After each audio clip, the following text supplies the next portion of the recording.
Hajji Hassan Karim Muhammad.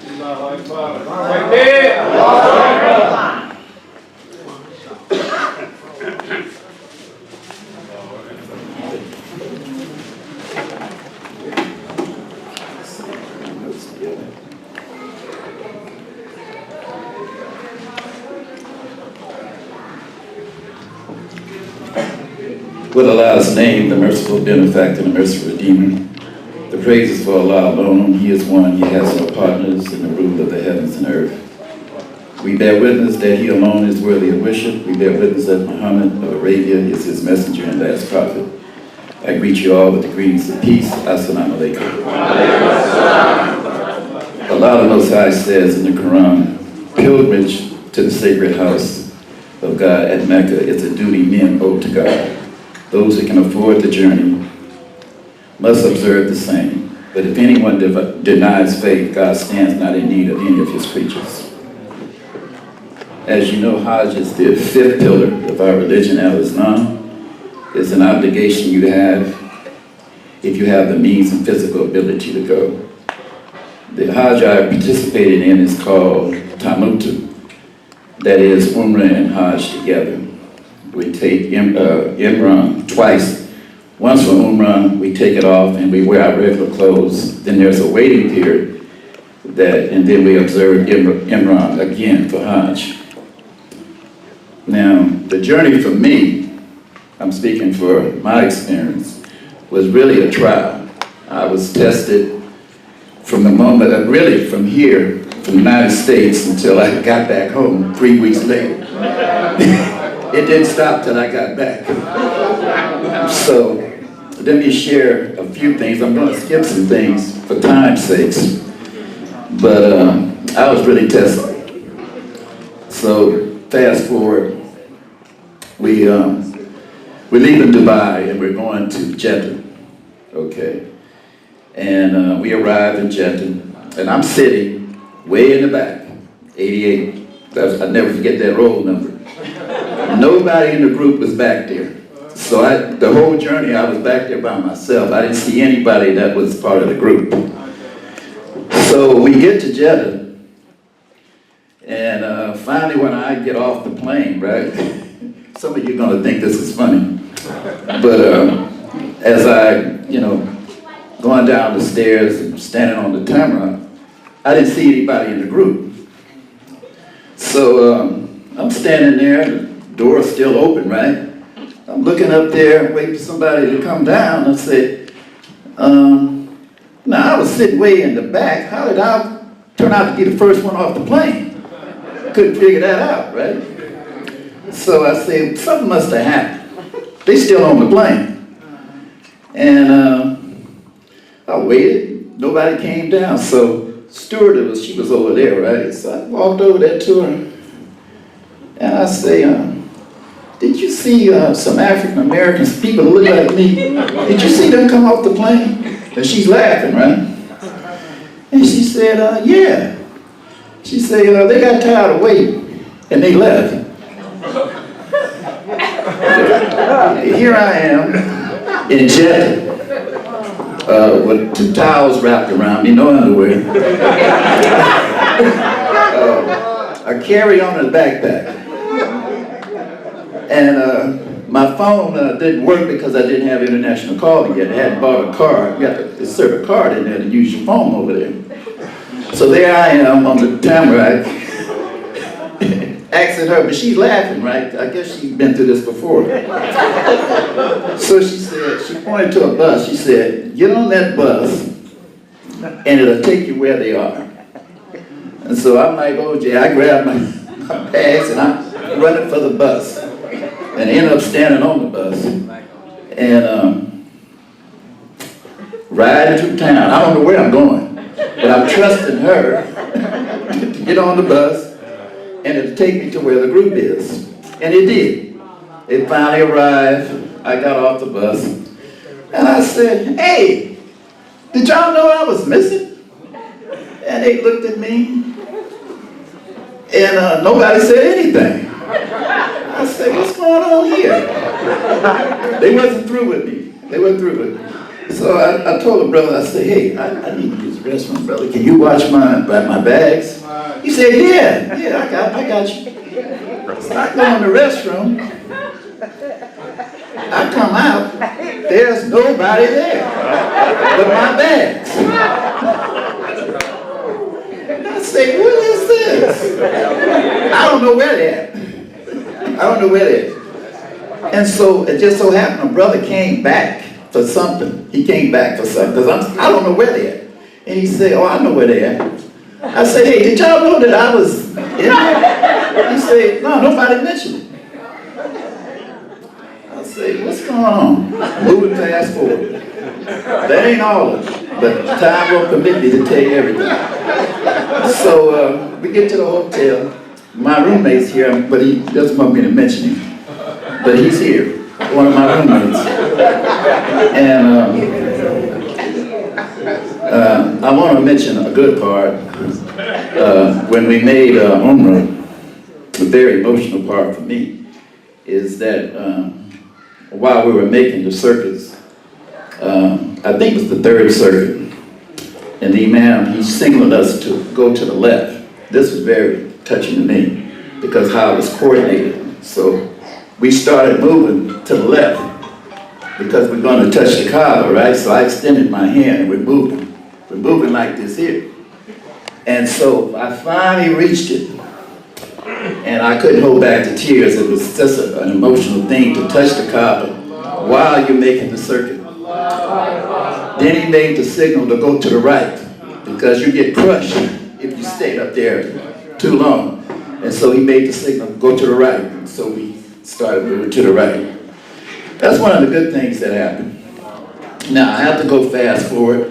I'm not going into the order of things, way things happen. I want to mention Arafat. Okay, we in a tent in Arafat.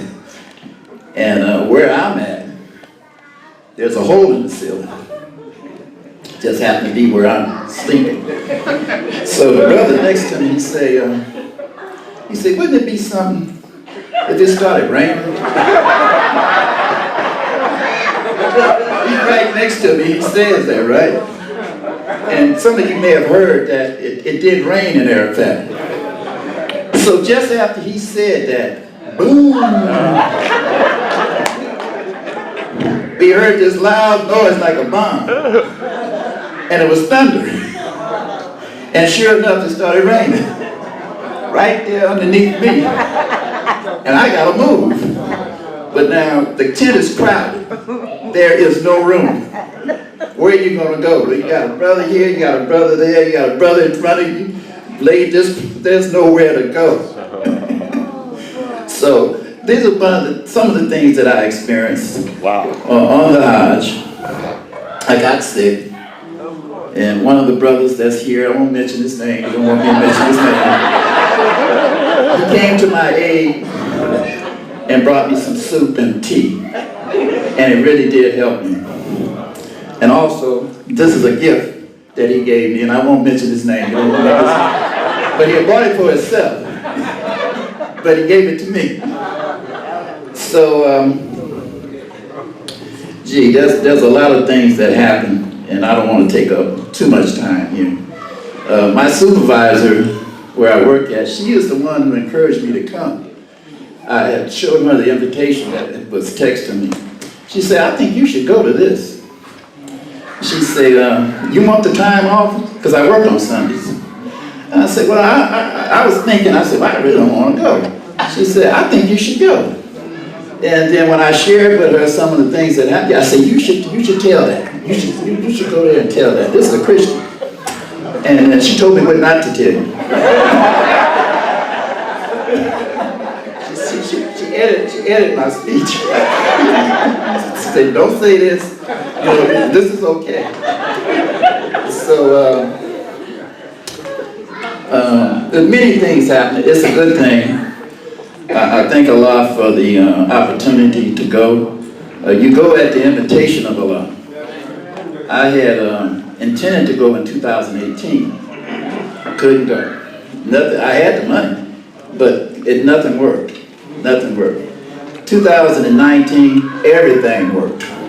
the passport, everything, the job. You got go ahead. I just put down. I was going to make Hajj, and they signed it and gave it back. See when you get back. So it was a beautiful experience. I don't know if I would do it again because you're only required to do it once. You see, and I'm going to cut it off right there. That it was a beautiful experience. Anybody who hasn't made it, you should try to go.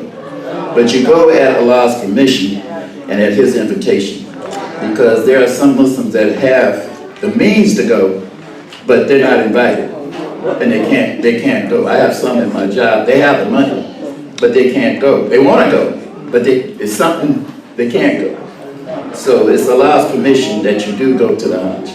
So I thank you for giving me a few minutes with you to talk. Assalamu alaikum.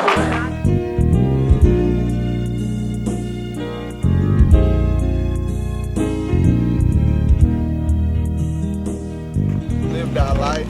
We pray that Allah will have mercy on Hassan, forgive him for his mistakes. Don't deny him his reward for his good. We're also told that 3 things benefit a person after they're no longer living with us. And one of those things is called Sadaqah Jariyah, Sadaqah Jariyah, charity that continues to benefit a person after they're no longer here. Any knowledge that he taught you that you still use, it benefits his soul. Any charity that he gave to a mosque, to a school, to a hospital, to anything that continues to provide good services to people, it still benefits him. And his descendants who pray for his life after he's no longer here, the prayers of righteous descendants for their relatives also benefits his soul. And the prayer consists of 4 pronouncements. We say takbir, glorifying the name of God. We raise our hands and we recite the prayer silently. We say the opening prayer where we glorify God, and then we say the chapter called Al-Fatiha. Then we say another pronouncement of Allahu Akbar, and we say the prayer that's a prayer for all of the people who follow Abraham. That's the Jews and the Christians. And then we pray that Allah will bless them and that He will bless also the followers of Muhammad. That's the Muslims. So in this prayer, it's a prayer for all of the people who believe. And then we say a special prayer for those who are present, those who wanted to be present and couldn't be present.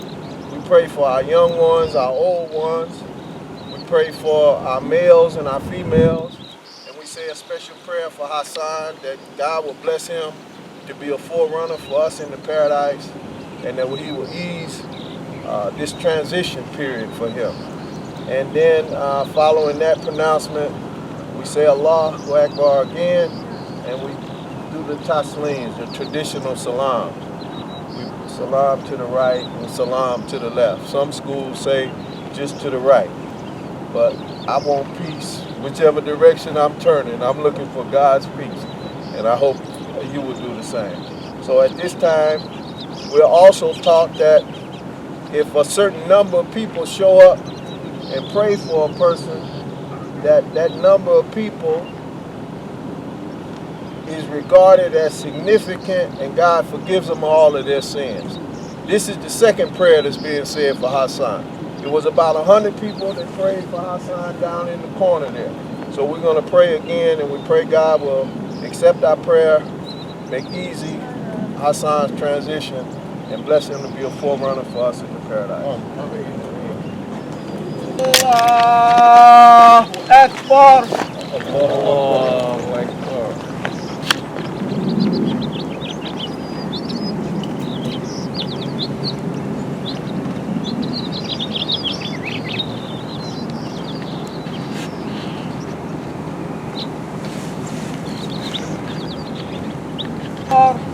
Allahu Akbar.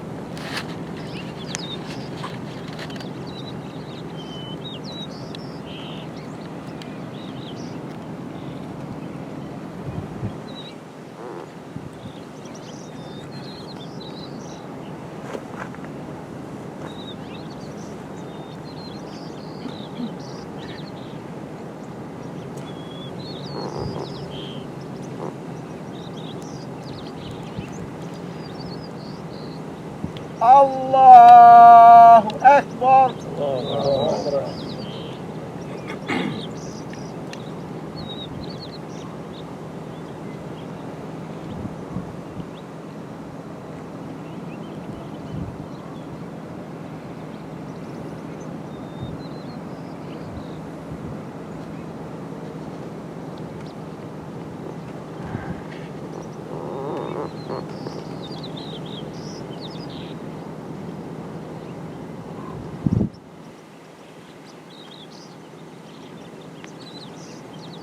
Allahu Akbar.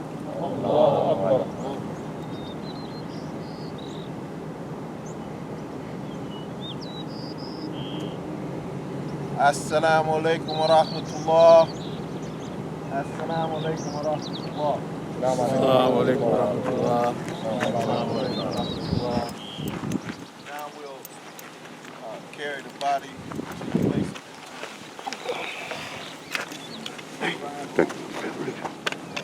Thank you.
Excuse me.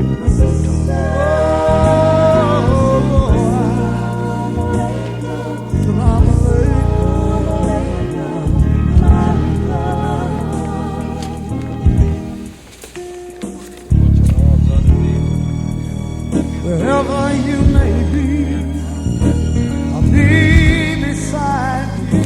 Oh, yes, I will. Although we're many million dreams away,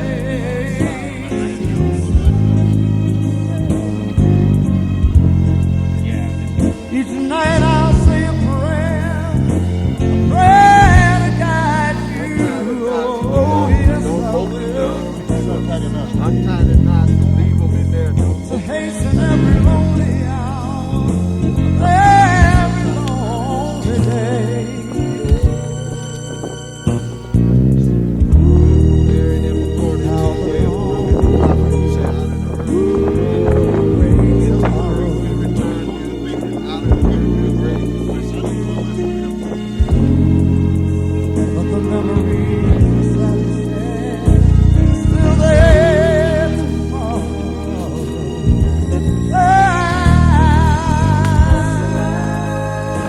Assalamu alaikum, my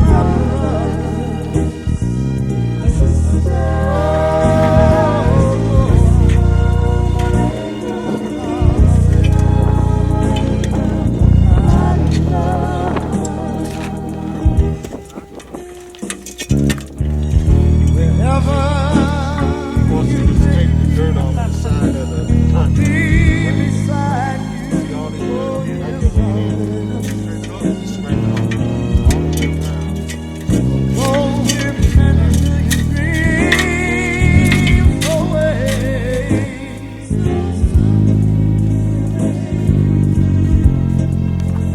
Each night I'll say a prayer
The first 5 verses of the 2nd chapter of the Holy Quran at his head, and Abdul Rauf Nasir is going to recite the last 2 verses of Surah Baqarah at his feet. This is a tradition.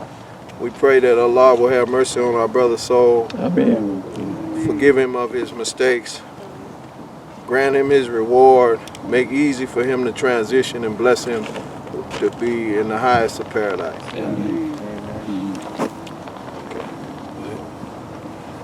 أعوذ بالله من الشيطان الرجيم بسم الله الرحمن الرحيم ألف لام ميم ذلك الكتاب لا ريب فيه هدى للمتقين الذين يؤمنون بالغيب ويقيمون الصلاة ومما رزقناهم ينفقون والذين يؤمنون بما أنزل إليك وما أنزل من قبلك وبالآخرة هم يوقنون أولئك على هدى من ربهم وأولئك هم المفلحون.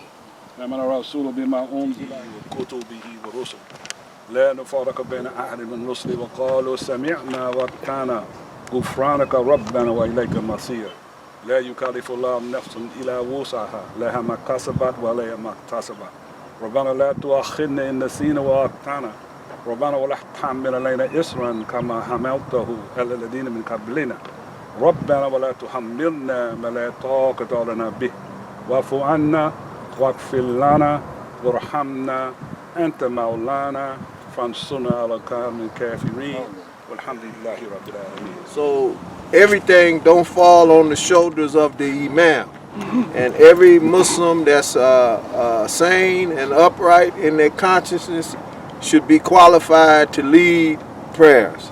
That's for all Muslims. Men should be able and qualified to do that.